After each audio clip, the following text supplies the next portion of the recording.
आते दोस्तों जिंदगी की खटास को कम करने के लिए माँ संतोषी का व्रत अवश्य करें। जैसे कि हम सभी जानते हैं, माँ संतोषी को गजानन की पुत्री माना जाता है।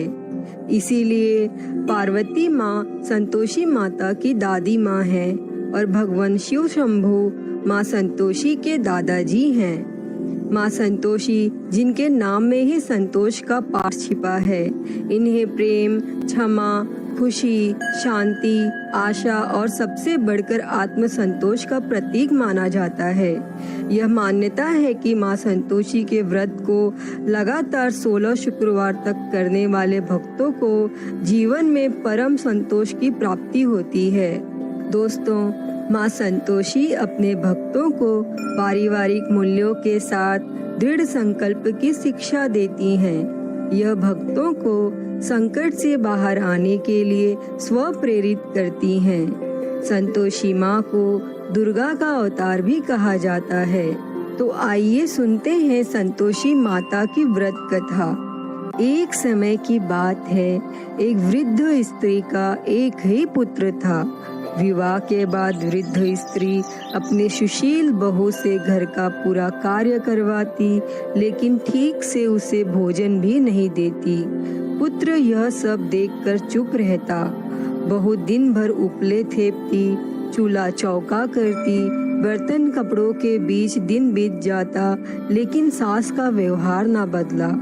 इसी समय वृद्ध स्त्री का पुत्र काम के कारण परदेश चला गया। पुत्र के जाने के बाद सास का व्यवहार बहू के प्रति और भी क्रूर हो गया। एक बार बहू मंदिर गई तो उसने देखा कि बहुत सी स्त्रियां संतोषी माँ का व्रत कर रही थी। बहू ने स्त्रियों से व्रत की जानकारी ली। स्त्रियों ने बताया कि शुक्रवार को नहा धोकर एक लोटे में शुद्ध जल लेना, गुड़ चने का प्रसाद लेना, सच्चे मन से माँ का पूजन करना, खटाई भूल कर भी ना खाना। व्रत का विधान सुन बहू संयम से व्रत करने लगी। बहू हर शुक्रवार माँ से प्रार्थना करती कि माँ, जब पति के दर्शन होंगे मैं अपने व्रत का उद्यापन करूँगी। अब एक रात संतोषी माँ ने उसके पति के स्वप्न में दर्शन देखकर घर जाने का आदेश दिया। तो पति ने कहा, सेठ का सारा सामान अभी बिका नहीं है, रुपया भी नहीं आया। माँ की कृपा से अगले ही दिन सेठ का सारा सामान बिक गया तो सेठ ने भी पति को घर जाने की इजाजत दे दी। घर आकर पुत्र ने अपनी माँ और पत्नी के हाथ में काफी रुपए रखे। पत्नी ने कहा, यह सब संतोषी माँ की कृपा का फल है, मुझे अब उनका उद्यापन करना है।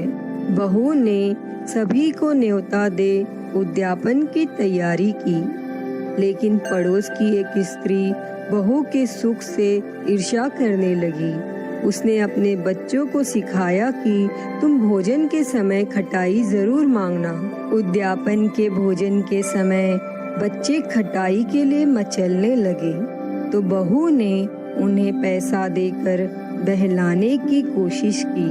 बच्चे उस पैसे से दुकान से इमली की खटाई खरीद कर खाने लगे तो संतोषी माँ ने बहू पर कोप किया।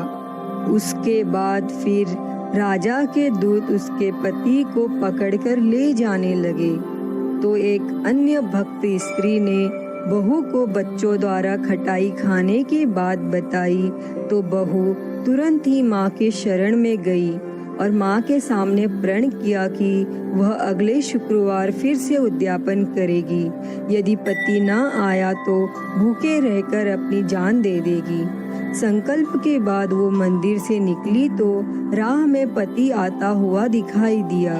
पति बोला, इतना धन कमाया है इसीलिए राजा ने कर के लिए बुलाया था, वह मैंने चुका दिया। फिर अगले शुक्रवार बहू ने पूरे विधि विधान से व्रत का उद्यापन किया। इससे संतोषी माँ प्रसन्न हुई और 9 माह के बाद उनके घर एक सुंदर और स्वस्थ बच्चा हुआ। अब सास, बहू, बेटा और बच्चा खुशी खुशी संतोष पूर्वक रहने लगे।